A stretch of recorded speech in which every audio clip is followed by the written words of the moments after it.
Okay, welcome to Drum Talk, and today's lesson is going to be on snare drums, and we're going to talk about my snare drum collection a little bit, and we're also going to talk about tuning and muffling a snare drum. So let's start with, first off, tuning a drum, or tensioning a drum, depending on how you look at things. Now, this is a 7x14 solid walnut 1-ply snare drum. It was made by DMR Custom Drums. It was designed to look like a Radio King snare drum. It's got the Radio King lugs. They're modern. Radio Kings were known for their 1-ply shells with reinforcing rings, and that's again what this drum has. It has a 1-ply shell with a reinforcing ring in it. Okay? So, let's talk about tuning a drum. Now, normally bigger drums, larger shell drums, are tuned down low. This drum has got an incredible tuning range. I can tune it high or low. Right now I'm in a low tensioning. Okay? Let me start by saying that the key to making a drum sound good is getting the snares to respond properly. So that starts with having a higher pitched bottom head.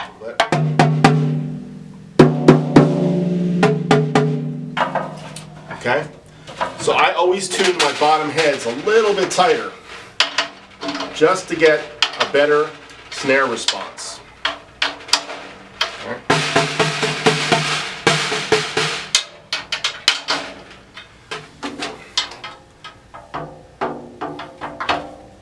The next thing is the snare tension itself. Right now, the snares are loose. If I tighten them up, drum gets crisper.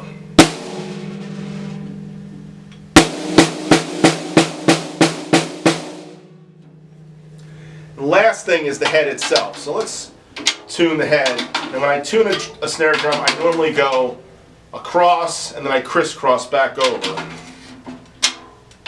Then I go across again, over, and I crisscross. And as you can see, now the drum has got more of a higher pitch.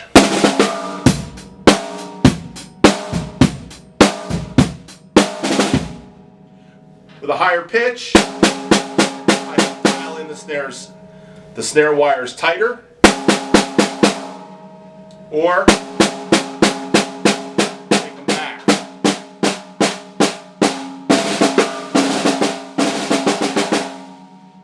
But as you can see, all snare drums have some ring, and we can play with it and try to get rid of the ring.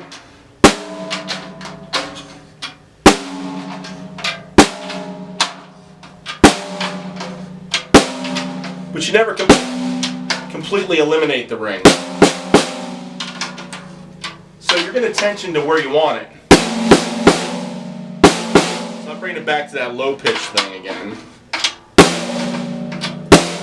But eventually you need to put some kind of gels or something on it. Now, gels are the modern way of muffling. The old way of muffling was for a drummer to take their wallet and put it on the drum. But what happens when you put your wallet on the drum? It slides. If you have any kind of angle, dancing around the drum. Not really cool. So what I would do back in the 70s before Moon Gel was I would go get some tissue paper. This is toilet tissue paper out of my bathroom. And I put the paper over top of the drum like that. Then I take some duct tape like this. Nice piece of duct tape. And I go across the head like this. And that would get the same dead effect.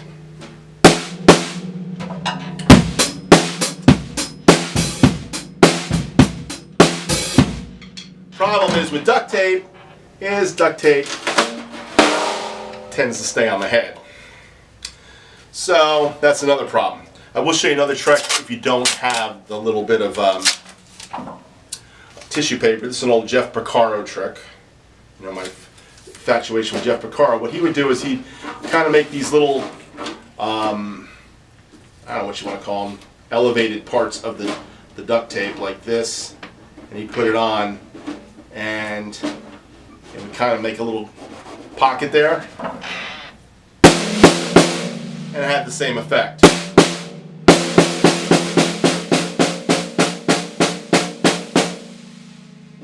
Now,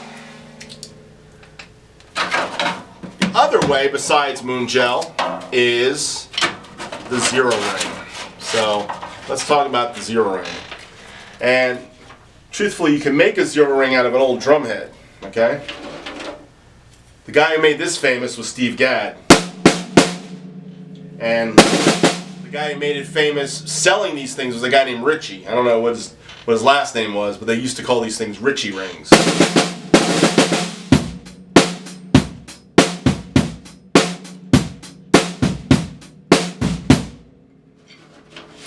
So since the time of the zero ring, they have a product called Big Fat Snare Drum. And this is my version of a Big Fat Snare Drum. I took an old Aquarian head that I didn't really like that much, and I put a hole in the middle of it, but a bigger hole than the zero ring, and basically kills it like a Big Fat Snare Drum head.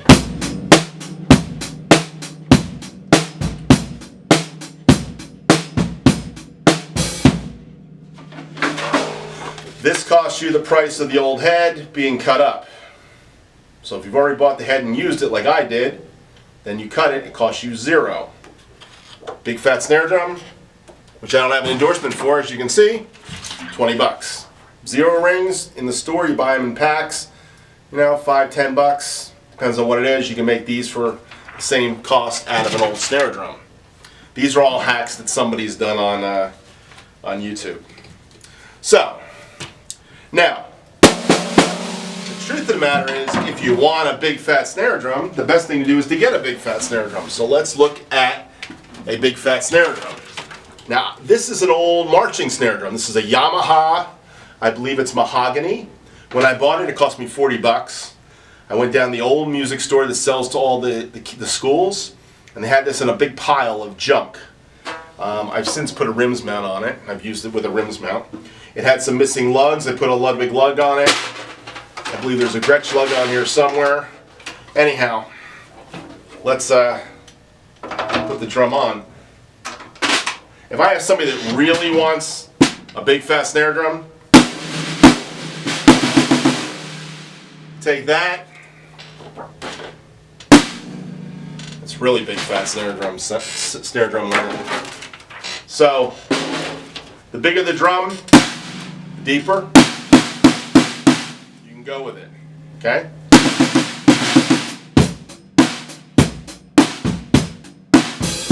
If you want a big sound, get a bigger drum. And this is a cast aluminum drum. It's got a 3 mil with a 5 mil reinforcing ring look inside the drum. It was solid cast aluminum, it was cast. I had the drum powder coated. So the powder coating was done for my specs. It's actually the kind that doesn't leave fingerprints, which is kind of nice. This is a beautiful snare drum. I have played this on lots of different projects. Actually, I did a live worship album a couple years ago and I played this snare drum on it. The producer was like, "Can I buy that drum from you?" I said, "No, I'm not selling the drum." But it's got all the qualities of a Ludwig Superphonic, but it's got just a little something more. Now I'll tell you the secret before I shut the video off and I go into the next segment. The secret is, this is the same shell that's on the Gretsch cast aluminum drums. So if you ever see a Gretsch cast aluminum drum, this drum, it's the same shell. A good friend of mine, Brian Brugger, he basically wanted one of these drums, and I told him about the Gretsch cast aluminum shells drums, and because DMR's not making drums anymore. But this was a one-off for me. So, the cast aluminum snare drum with I have die-cast hoops on it, and the Bennett R2 snare strainer. Now, the interesting thing about the Bennett snare strainers is it makes changing the bottom head easier because you can actually pull off the sides like this and just take the head off. It's really a cool snare strainer. So I wanted one of these, and Dan at DMR was able to get me one, so I'm really thankful to it, because I love the DNR. I love the Bennett snare strainers. Bennett makes a great snare strainer. I haven't used any of the newer ones. This is about 2010 or 11. Now this is about 2009. Beautiful. And of course it went right back to tuning. Let me talk about one other muffling technique other than moon gel. This is a Rogers external muffler. And back in the day, these used to come with Rogers drums. Today you can buy them on eBay. They don't find them very often. I found one on eBay for $5 and I bought this. It cost me $2 for mailing it to me. Pearl makes one of these. I saw a video with Omar Hakim recently, and he had a whole set of these, but they were a little different than this. They were still round, but they were a little different. So I looked them up. Pearl sells these for about 20 bucks a piece. But I will tell you, if you want a nice, fat,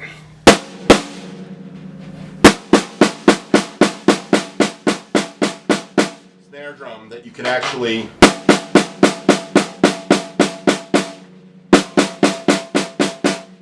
move it, get more or less. It really does cut it, and you can also pull it off the drum with just touching. I think Remo might have made one of these too for Dave Weckl not too long ago. So this is a Rogers external muffler, or X muffler, I think they call them.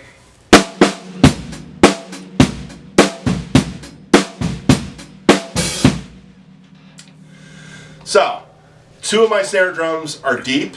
One is a wood, one is a cast aluminum drum. Now, guys that like metal drums, a lot of times if I was going to buy a drum, if I could only have 3 drums, I would have a 5x14, I would have a 6.5x14 drum. The 6.5x14 drum that most guys would pick would be a Black Beauty snare drum. Okay, that's because it's a brass drum. Now, I had this beautiful cast aluminum drum, so I chose the Black Beauty for my 5x14. So let's get into the 5x14 range. So this is a Black Beauty, around 2009. I think it's right at the 100-year anniversary of the Ludwig Drum Company, because I have a 100-year head for this somewhere. I put die-cast hoops on it. They normally come with triple flange. Die-cast hoops. Why do I have a die-cast hoop on a brass snare drum? Well, I'll tell you, there's a couple reasons. Stuart Copeland put die-cast hoops on his brass snare drums. Now, he had a brass Pearl Jupiter snare drum from the 70s. That's what his model, his signature model's modeled off of. And I've also seen Kenny Aronoff do the same thing. Now, it makes the drum heavier and gives it a little bit different pocket than the triple flange hoops. So, by the way, none of this is being recorded using the microphones. We're using the camera mic. Alright, so let's try it now with the X muffler. Sometimes the X muffler takes too much out.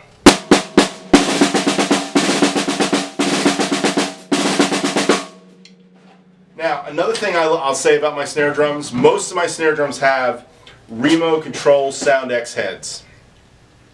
I like the dot in the bottom for 2 reasons. Number one, it gives me a little bit more head life, because the dot on the bottom keeps it from denting in the bottom. I find if I use ambassadors, you kind of dent it quicker. But the other reason why is there's a little more controlled sound to start with. Okay? Now, good old moon gel still works.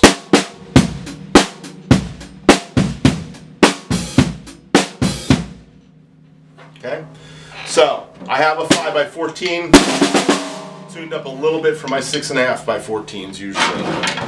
This drum can be tuned down. I'm not going to mess with this. This is my favorite tuning of this drum. The other drum I have, 5.5x14, is a solid shell Noble Cooley drum. And this is a Noble Cooley 1-ply classic SS snare drum. It's got a 30 snare wire Pure Sound. I think it's the cheaper version of Pure Sounds. Oh, this is the Metrics. Sorry, they're not Pure Sounds, they're Metrics. I like these snares. I have to buy some more of these, I think.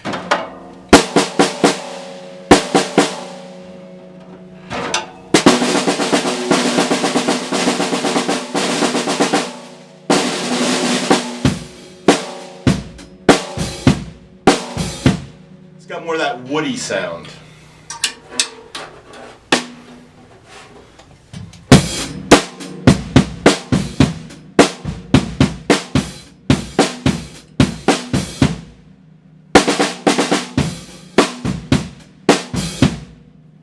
The other thing about this drum is you can crank this drum up if you want to. It's got a certain thing when I put a little crank on it. So I'm going about half a turn on each lug.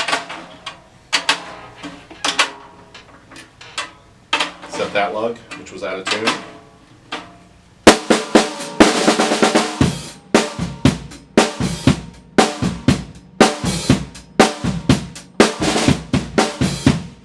It's really got a nice crack to it. So, 4 of my snare drums. These are my main drums. The cast aluminum, the walnut, 7x14 walnut, the 6.5x14 cast aluminum, the 5x14 Black Beauty, the 5x14 Noble Cooley. The deep shell drum was a Yamaha parade drum, okay, which rarely gets used, but if somebody really wants that deep sound, I can put it on somebody's record. I've used it once or twice. Okay?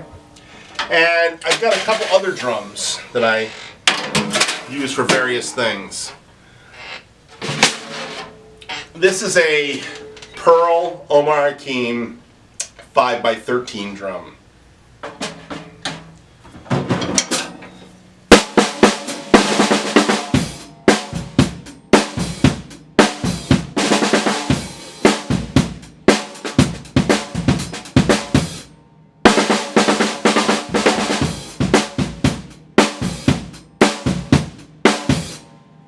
Love this drum. Mahogany, I think it's 6-ply mahogany.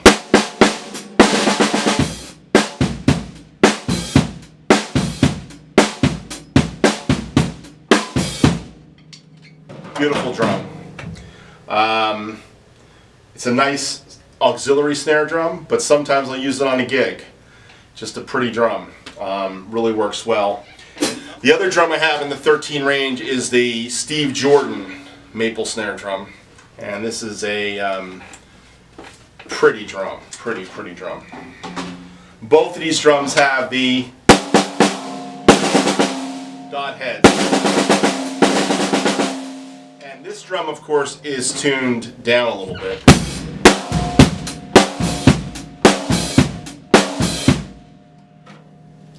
And a lot of times I will tune this drum down. Let's go down with it.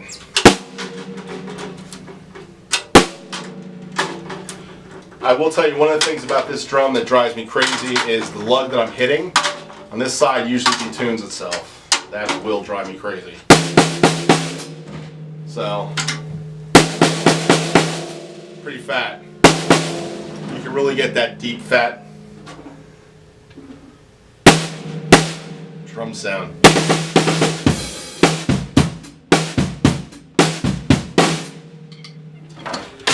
Now, this is the drum you think came with the kit. It actually didn't. When I bought this kit, I bought a Slingerland drum. I bought a Slingerland TDR chrome over wood drum. It looked chrome, but it was wood. It was a terrible snare drum. If you ever see one on eBay, don't spend $500 for a chrome over wood TDR snare drum. They're just not that good. Mine was made in 1979, right around the time Slingerland was taking the dive. But this snare drum I picked up for $100 in a drum shop. I've had all kinds of heads on this drum, and I've done all kinds of things to this drum. Number one, the snare strainer was terrible, so I replaced it with a Bennett R1 snare drum strainer. I've got the 42 strand wire snares. It's got the Gretsch silver sealer in it. Can't smell it anymore. Sorry. But it is a Gretsch snare drum. One of the things I've done to this drum is I've installed a lapel mic. And sometimes I'll mic it from inside and use it as a snare side mic. So I actually took out the key holder. I have a key holder for this drum, and put the key holder in there. So I took that out to put in the lapel mic. But this is a drum I don't use that much because, again, I've got some really nice Really, really nice 6.5 by 14 drums. This one does have a coated Power Stroke 3 on it. So, not die-cast hoops. I put S hoops on this. Now S hoops have a nice rim click. It has the rim click of a die-cast hoop, but it's a triple flange. It's just a triple flange with the rim bent over like a Slingerland, but not as far. So it's got a little more meat.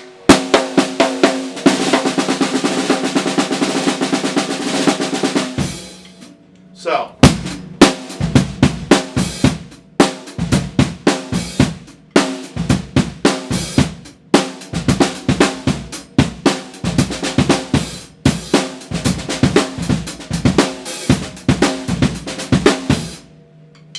anyhow, my snare drum journey. I don't think this works on this head. Let's see if it does. I've never tried it on this drum. Let's see. Oh, still works. Boy.